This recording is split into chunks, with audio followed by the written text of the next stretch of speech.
Screen पर एक article देख रहे हैं। ये 12 दिसंबर का आर्टिकल है, जिस आर्टिकल में ये कहा गया कि भारत का शेयर मार्केट ऐतिहासिक लेवल पर पहुंच गया, 70,000 पॉइंट को पार कर गया। जहां एक तरफ ये खबर देख रहे हैं आप, तो वहीं दूसरी तरफ एक लिस्ट देखिए। ये लिस्ट है दुनिया के फॉरेन रिजर्व का, और इस फॉरेक्स रिजर्व का डेटा आपको चौंकाने वाला नजर नहीं आ रहा है। ये डेटा बता रहा है कि भारत के फॉरेक्स रिजर्व में ताबड़तोड़ बढ़ोतरी हुई है और आने वाले सप्ताह में बहुत तेजी से ये बढ़ोतरी होगी। वैसे आपको बता दें, ये जो आदमी देख रहे हैं आप, इस आदमी से आप परिचित भले न हो, लेकिन इस आदमी ने भारत के इकोनॉमी के लिए इस ऐतिहासिक क्षण में बहुत बड़ी मदद कर दी है। नाम है इनका जेरोम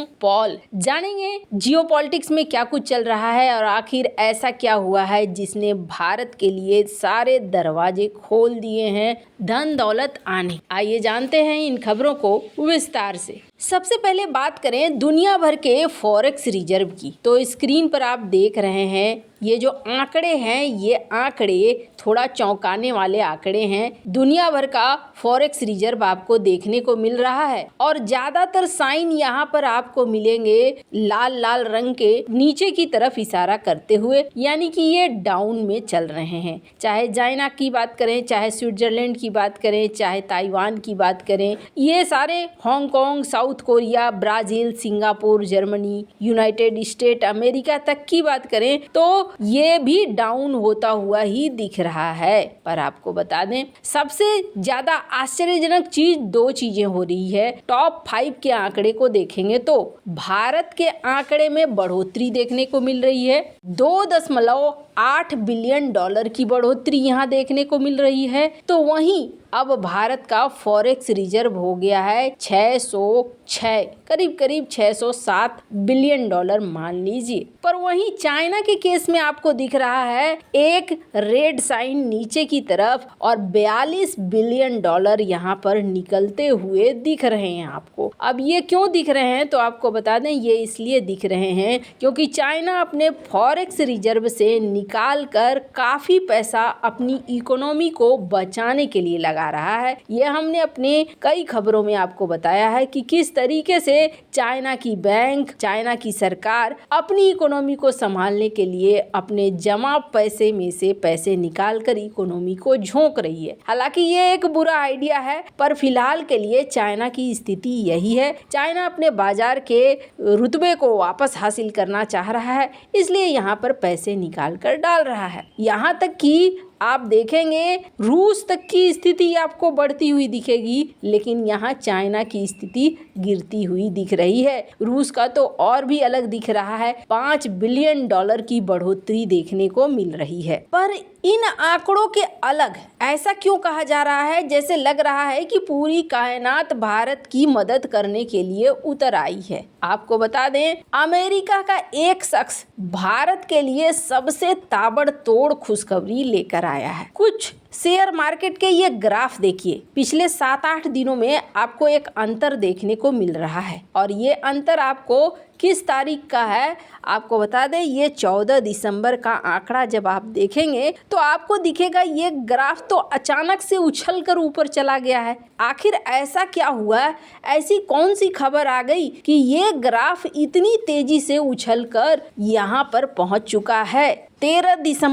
14 दिसंबर को थोड़ी गिरावट देखने को मिली, लेकिन 13, 14 ये एकदम से आपको बढ़िया ग्राफ देखने को मिल रहा है। अचानक से पड़ी उछाल का जो कारण है वो कारण है ये आदमी, जिस आदमी के विषय में हम लोग कह रहे थे। हिंदुस्तान टाइम्स का आर्टिकल देखिए, 70,000 पॉइंट हिस्टोरिक मोमेंट पहुंच गया। इसके अलावे बिजनेस मार्केट टुडे की खबर देखिए, सेंसेक्स 70,000 पार कर चुका है और माना जा रहा है कि भारत की टॉप कंपनियों ने यहाँ खूब पैसा बनाया। आखिर कारण क्या है तो आपको बता दें, कारण ये है कि अप्रैल महीने में, राइटर की इस खबर को देख सकते हैं, भारत ने एक फैसला लिया था और ये फैसला एक सरप्राइज डिसीजन था। लेकिन इस फैसले के साथ बहुत सारे दरवाजे खुल गए। ऐसा है ना कि अभी जो इकोनॉमी चल रही है वो इकोनॉमी और नीतियां ऐसी चल रही है जैसे भारत चल रहा है कि तू डाल डाल तो मैं पात पात। अप्रैल महीने में भारत में लिया गया ये डिसीजन बहुत ज़्यादा फायदा दे गया। कैसे दे गया तो आपको बता दें, एक ग्राफ को देखिए। ये ग्राफ किसका है? ये ग्राफ अमेरिका का है और इस ग्राफ में जो इनका फेडरल फंड टारगेट रेट है, मतलब कि जिसे हम कहें इंटरेस्ट रेट, जैसे हमारे देश में इंटरेस्ट रेट होता है वैसे ही उनके देश का इंटरेस्ट रेट। तो नॉर्मली 2008 से लेकर 2016 के करीब इनका जो इंटरेस्ट रेट था वो 0 था, यानी कि आप पैसे लेते हो तो आपको इंटरेस्ट देने की जरूरत नहीं है। चूंकि ये एक विकसित देश है, बैंकिंग सिस्टम में ये सुविधाएं थी। लेकिन क्या हुआ कि बाद में जब महामारी आई तो भी थोड़ी दिक्कतें देखने को मिलने लगी। 2008 से 2016 तक इनका शून्य रहा, फिर 2016 से इन्होंने थोड़ा अप किया था, फिर 2020 में इन्होंने शून्य पर लाकर रख दिया था। 2020 से इनका जो आंकड़ा था इंटरेस्ट रेट का वो शून्य पर चल रहा था। लेकिन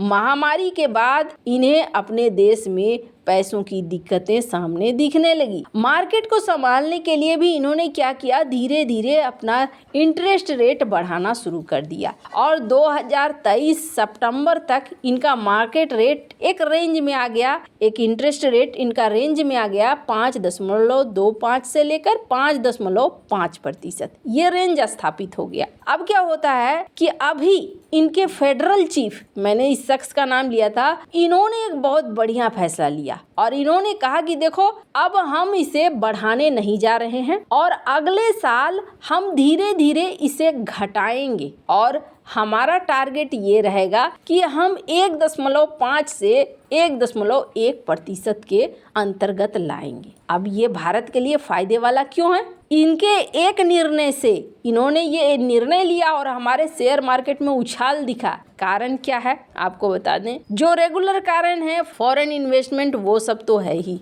राइटर के इस ग्राफ को देखिए, आपको समझ में आ जाएगा। 2020 में हमारा कितना था इंटरेस्ट रेट? 4%। हमने 0% नहीं रखा था, 4% था। लेकिन अभी क्या हो गया कि हमें भी बढ़ाना पड़ा और हमने बढ़ाकर इसे कर दिया 6.5%। 6.5% करते ही अप्रैल में हमने निर्णय ले लिया कि अब हम इसे चेंज नहीं करेंगे। अब क्या हो रहा है, अमेरिका में इसे अस्थिर किया गया 5.5 पर मान लीजिए और भारत में ये 6.5 पर स्थिर हो गया। दोनों में अंतर कितना है? 1% का। यानी अब कंपनियों को भारत में इन्वेस्टमेंट करने से ज़्यादा प्रॉफिट मिलेगा, क्योंकि अमेरिका में इन्वेस्टमेंट से कोई फ़ायदा नहीं है, इंटरेस्ट रेट कम हो गया है और आने वाले समय में और भी कम हो जाएगा। ये बाहर के देशों में जाएंगे और बाहर इन्वेस्टमेंट करेंगे ताकि इन्हें रिटर्न मिले।